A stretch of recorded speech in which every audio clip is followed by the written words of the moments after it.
All right, and we're clear from cutouts. And with that, we're going to resume the clock momentarily. And GLS, we'll resume the clock on your mark. GLS copies. 3, 2, 1, mark. GLS mainline has been initiated. T-minus 10 minutes and counting.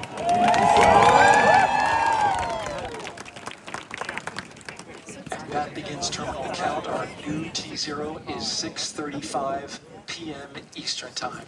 6:35 p.m. Eastern Time. We are now counting down to liftoff of Artemis 2.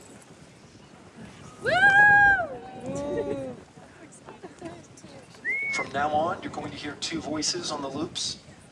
If everything goes nominally, NASA Test Director Jeff Spaulding, who's directly managing the launch team, and Alex Bendelos, the GLS operator who closely monitors the software. He has the ability to stop and restart the countdown